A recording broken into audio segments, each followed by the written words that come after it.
మన ప్రొద్దుటూరు పట్టణ ప్రజలందరికీ నా నమస్సుమాంజలి. ఈరోజు మన ప్రొద్దుటూరు పట్టణంలో శ్రీనివాస నగర్ సెంటర్లో మన జిలానీ భాష ఎక్స్ కౌన్సిలర్ అయినటువంటి మన జిలానీ భాష గారు ఆధ్వర్యంలో మున్సిపల్ ప్రాథమిక పాఠశాల, మున్సిపల్ ప్రాథమిక ఉర్దూ పాఠశాల, ఈ రెండు పాఠశాలలు సంయుక్తంగా ఈరోజు కల్చరల్ ఈవెంట్ని ఏర్పాటు చేయడం జరిగింది. కల్చరల్ ఈవెంట్ ఏర్పాటు చేసి మున్సిపల్ పాఠశాలలో చదువుతున్నటువంటి విద్యార్థుల్లో కూడా ఉన్నటువంటి వారి యొక్క నైపుణ్యతను వెలికి తీయడానికి, అదేవిధంగా వారిలో కూడా మేము మిగతా పాఠశాలలు, ప్రైవేట్ పాఠశాలకు ధీటుగా మేము కూడా చదువుతో పాటు ఎక్స్ట్రా కరిక్యులర్ యాక్టివిటీస్ లో కూడా ముందుంటామనేటువంటి ఒక మంచి సందేశాన్ని ప్రజలకు, అదేవిధంగా పట్టణంలోని వారికి, అదేవిధంగా వివిధ పాఠశాలల వారికి కూడా తెలియజేయడానికి ఈ కార్యక్రమాన్ని ఏర్పాటు చేయడం జరిగింది. అందులో నిజంగా ఇక్కడ చూస్తే పిల్లలు వారు చూస్తే ఎంతో అనుభవంతో ఉన్నటువంటి ప్రోగ్రామ్ చేసినట్టుగా కనిపించింది. వాళ్ళ పిల్లలు చిన్నారులు అంతా 5వ తరగతి లోపల ఉన్నటువంటి పిల్లలు చాలా బాగా చేశారు.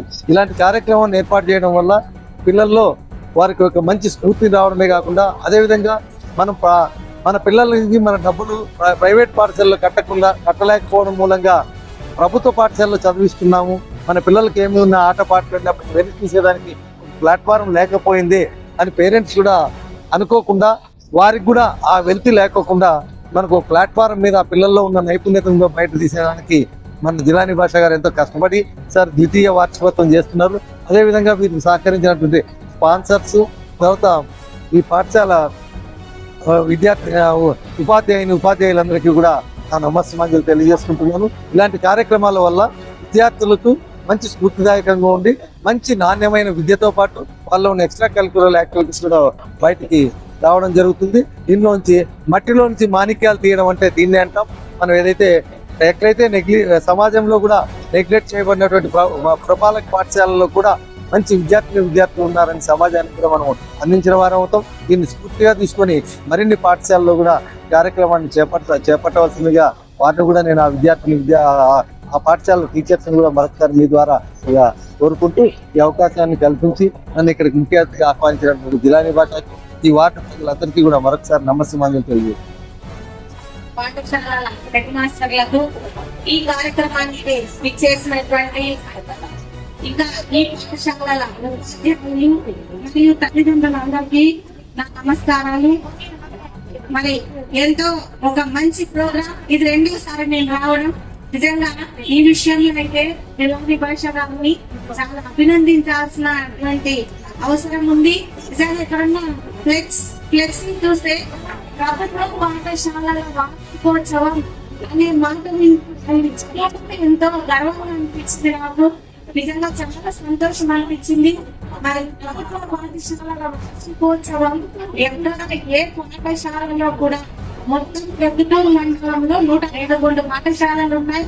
ఏ పాఠశాలలో కూడా ఎవరిని కూడా ఇంత గ్రాండ్ గా చేసింది ఎక్కడ లేదు. మరి ఎంతో కష్టపడి నిజంగా జిలానీ భాష గారికి మా అందరం కూడా తెలియజేయాల్సిందే. ఎందుకంటే తల్లిదండ్రులు కూడా ఈ రోజు మీ చిన్నపిల్లలు ఇక్కడ ఎంతో బాగా డాన్స్ చేస్తున్నారని చూసామని హృదయం ఎంతో అర్థమైపోతూ ఉంటారు. మరి ఇటువంటి ఒక అవకాశాన్ని గవర్నమెంట్ స్కూల్ పిల్లలకు కల్పించినటువంటి జిలానీ భాష గారికి నిజంగా చెప్పడం, నిజంగా ఇంత డెడికేటెడ్ గా లాస్ట్ ఇయర్ చేస్తూ మరి ఊరికి ఎంత సులభంగా ఈ ప్రోగ్రాం ఏర్పాటు చేయడం చాలా ఖర్చుతో కూడుకున్నది, ఊళ్ళో ఏదో వదిలేసి వెళ్ళిపోవడానికి లేదు. మరి గత 10 రోజుల నుంచి ఆయన ఈ ప్రోగ్రాం కోసమే తిరుగుతూ ఉన్నారు. మరి ఈ రోజు ఉదయం నుంచి కూడా మనమందరం ఎండని ఇంట్లో ఉంటాం, ఆయన మాత్రం ఈ ఎండలోనే కష్టపడి నిజంగా పిల్లల హృదయంలో, పిల్లల ముఖంలో సంతోషాన్ని చూడటం కోసం ఆయన చాలా కష్టపడుతూ ఒక మంచి సదావకాశాన్ని ఇచ్చినారు. కూడా ఇన్ని రోజులు చదవడం, రాయడం, 20 సెకండ్లు ఇవే అనుకునే వాళ్ళు, కానీ ఈ రోజు ఈ డాన్స్ వాళ్ళ కొత్త ఉత్సాహం వచ్చి రేపటి నుంచి ఇంకా స్కూళ్ళకి వెళ్తారు. మరి ఇంత మంచి ప్రోగ్రాం నిజంగా రాజకీయంలో అతీతంగా, మరి కుల మతంలో అతీతంగా కూడా ఎక్కడ కూడా మనం రాజీ పడకుండా ఈ ప్రోగ్రామ్ ను మళ్ళీ 2వ సంవత్సరం నిర్వహించడం అనేది చాలా గ్రేట్. మరి ఈ విధంగా దీన్ని కొనసాగిస్తూ ఉండాలని కూడా కోరుకుంటున్నాను. ఎందుకంటే మన గవర్నమెంట్ పాఠశాలంటేనే ప్రజలలో చాలా చిన్న చూపు ఉంటుంది, కానీ అటువంటి దాన్ని ఆయన తీసివేయడం జరిగింది. మరి ఎంతో ఉత్సాహంగా ఇంతమంది తల్లిదండ్రులు అయితేనేమి ఈ ప్రోగ్రామ్ చూడటానికి ఇంతమంది జనాలు రావడం కూడా చాలా హ్యాపీగా ఉంది. మరి ఒకసారి తల్లిదండ్రులంతా కూడా ఆలోచించండి, ఎక్కడో మా పిల్లలు ప్రైవేట్ పాఠశాలలో చదవలేదు, ఎక్కడైతే ఒక గవర్నమెంట్ స్కూల్లో చదువుతున్నామనేటువంటి బాధ ఎక్కడ కూడా మీకు ఉండకూడదు. ఈ ప్రోగ్రామ్ చూసిన తర్వాత మరి ఎక్కడ చదివినారు అనేది కాదు, చివరిగా మీ పిల్లలు ఏ స్థితిలో ఉన్నారు అనేది కావాల్సింది. కాబట్టి ప్రతిరోజు ఇంత కష్టపడి ఈ ప్రోగ్రామ్ నిర్వహించడానికి ప్రధాన కారణం ఏంటంటే ఎక్కడ కూడా గవర్నమెంట్ పాఠశాలను ప్రైవేట్ పాఠశాలలకు తీసుకోలేదు. కాబట్టి అనవసరంగా మీరు డబ్బును వృధా చేసుకోవద్దు అనే ఒక మంచి మెసేజ్ మీకు ఇవ్వడం కోసం మాత్రమే జిల్లా పరిషత్ ఈ ప్రోగ్రామ్ ఏర్పాటు చేయడం జరిగింది. దయచేసి తల్లిదండ్రులు ఈ విషయాన్ని బాగా గమనించండి. ప్రైవేట్ పాఠశాలలో చదివినంత మాత్రమే చదివినట్లు కాదు, మరి మేమందరికీ కూడా గవర్నమెంట్ పాఠశాలలో చదువుకొని వచ్చినటువంటి వాళ్ళమే. మరి ఈ రోజు ఈ టీచర్స్ అయితేనేమి మేమైతేనేమి ముఖ్యంగా గౌరవ కమిషనర్ గారు కూడా ఒక గవర్నమెంట్ పాఠశాలలో చదివినప్పుడు గమనించండి.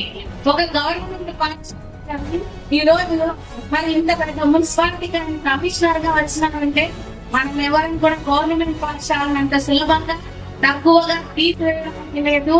ఎక్కడ చదివినారనేది కాదు, మన బిడ్డలు ఏ స్థితిలో ఉండాలనేది మనం గమనించుకోవాలా. మరి ఆ స్థితి రావడానికి కేవలం ఉపాధ్యాయులు సరిపోదు, ఉపాధ్యాయుల కంటే ఎక్కువ సమయం విద్యార్థులు మీ దగ్గర ఉంటారు, పిల్లల్లో ఉంటారు. ఖచ్చితంగా తల్లిదండ్రులు ఈ విషయం ఒకసారి గమనించండి.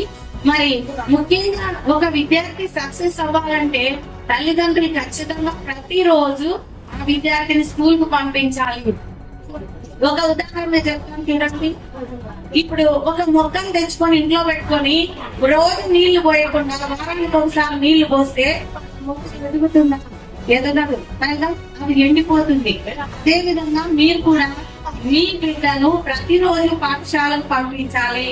ఏ కష్టం, ఏ నష్టం, ఏ చిన్న ఫంక్షన్ ఇటువంటి ఏమీ దృష్టిలో పెట్టుకొని ఒక్కరోజు పోకుండా ఏమవుతుందిలే అని ఇంకా చిన్నోడే కదా, 1వ తరగతే కదా, 2వ తరగతే కదా అని మీ బిడ్డను మాటి పాఠశాలకు పంపించవద్దు. ఇది ముఖ్యమైన విషయం, మీరందరూ గమనించాల్సిన విషయం. మీరు ఎక్కడికైనా చిన్న ఫంక్షన్ కు పోవాల్సి వస్తే బిడ్డను పాఠశాల పంపించి మీరు వెంట తీసుకుని పోతారు. అక్కడే మీరు చేస్తున్నారు. ఇక్కడికి ఒక్కొక్క రోజు మీ బిడ్డకు నిరాసక్తి వచ్చేస్తుంది, పాఠశాల మీద ఆసక్తి లేకుండా పోతుంది. మా అమ్మే స్కూల్ కోరుకుంటున్నారు, నేను ఒక రోజు పోకుంటే ఏమవుతుందిలే అని బిడ్డ స్కూల్ కి వెళ్ళడం మానుకున్నాడు. 2 రోజుల తర్వాత మీ మాట కూడా వినడం మానుకుని వీధుల్లోకి వెళ్ళి ఒక చోట దాక్కుంటాడు, మీరు కూడా వదిలేస్తారు. తిరిగి ఏమైపోతాడు, పని చేసుకోవడానికి ఏదో ఒక పని చేసుకుంటాడు అనే ఒక ఆలోచన మీకు వస్తుంది. దీనికంతటికి కారణం ఏంటంటే 25 దాకా స్కూల్ కు సరిగ్గా వెళ్ళకపోవడం. కాబట్టి ముందు ఎంత కష్టం ఉన్నా, ఎన్ని సమస్యలున్నా, ఏ ఫంక్షన్లు ఉన్నా, స్కూల్ జరిగే సమయంలో మీ బిడ్డను స్కూల్ కే పంపండి.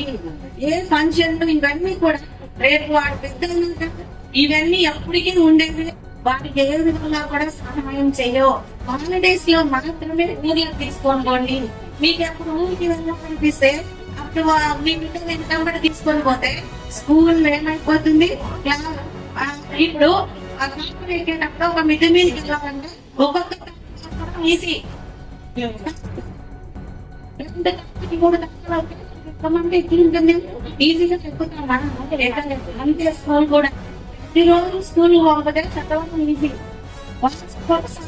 వర్షంలో 2 రోజులు 3 రోజులు రాసుకోవడం చెప్పేస్తే చదువు చదవాలంటే ఏ విధంగా తాపలేకడానికి ఇబ్బంది పడుతుందో అదే విధంగా ఇబ్బంది పడతారు స్కూల్ కి వచ్చి కూడా. కాబట్టి రెగ్యులర్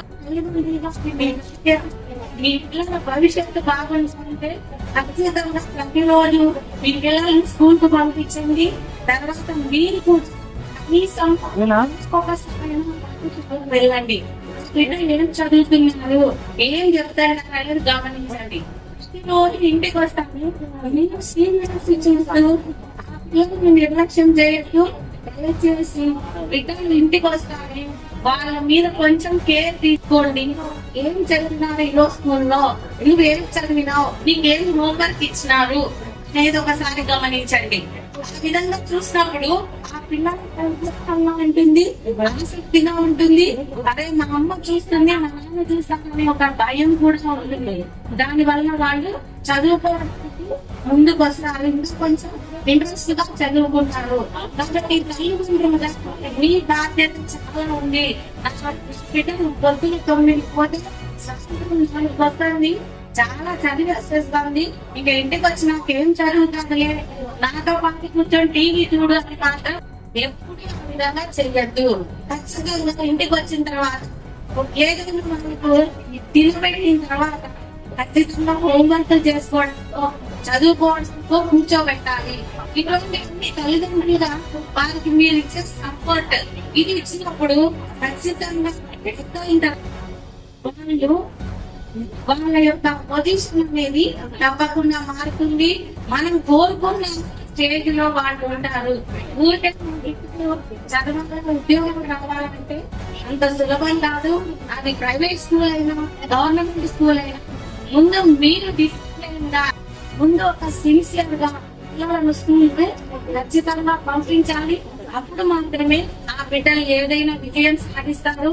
ఇంకా మీకు ఏదో తల్లికి వందనం డబ్బులు వస్తుంది కాబట్టి 15,000 లేదా 13,000 ప్రైవేట్ స్కూల్లో ఇచ్చేస్తే ఏం ఒక ఆఫర్ ఉంది ఇప్పుడు ప్రైవేట్ స్కూల్లో నుంచి 13,000 కట్టేయండి. మీ బిడ్డతో పాటు ఇంకొకరు వాళ్ళ చెల్లెలనో తమ్ముడినో కూడా పిలుచుకొచ్చుకున్నా ఇబ్బంది లేదు, మేము చదువు చెప్తామంటారు. నేనంటే ఏం చెప్తానంటే తల్లిదండ్రులుగా ఒక బాధ్యత కలిగిన వారిగా ఆ పిల్లల డబ్బులు మీరు బ్యాంకులో వేయండి. ఇప్పుడు స్కూల్ అవసరం లేదు, గవర్నమెంట్ స్కూల్ చాలా బాగా ఉన్నాయి. మీ పిల్లలు రెగ్యులర్ గా స్కూల్ కు పంపండి. ఏదైతే తల్లికి వందనం డబ్బులు పడుతుందో వాళ్ళు 10వ తరగతి తర్వాత వాళ్ళకు చాలా అవసరం ఆ డబ్బుతో. ఆ రోజు మీరు ఆ డబ్బులంతా వాళ్ళకి ఖర్చు పెడితే చాలా ఉన్నతమైన స్థితికి వాళ్ళు వెళ్ళడానికి అవకాశం ఉంటుంది. కాబట్టి గవర్నమెంట్ స్కూల్లో మంచి భోజనం ఉంది. అసలు రకరకాల రోజు మనం ఇంట్లో కూడా ఇంత ఓపికగా తెలుసుకోలేదు. స్కూల్స్ లో కూడా చాలా రుచిగా చేస్తున్నారు. ఏ మున్సిపాలిటీ స్కూల్ చూసుకున్నా కూడా భోజనం చాలా బాగుంటుంది. భోజనం, యూనిఫామ్, షూస్, స్కూల్ మేము కూడా చదువుకోలేదు. ఈ కార్పొరేట్ స్కూళ్ళలో చదివే వాళ్ళు కూడా చదువుకుంటున్నారు. ఎవరు మేము కూడా చదువుతాం. ఈరోజు ప్రైవేట్ స్కూల్ కూడా చదువుకోలేదు. ఒక టీవీ 1,30,000 పైన టీవీ చదువుకుంటున్నారు. ఇంకెందుకు మీరు ప్రైవేట్ స్కూల్ వైపు చూపిస్తున్నా లేదు. దయచేసి తల్లిదండ్రులకు గవర్నమెంట్ పాఠశాలలో చేర్పించుకోండి.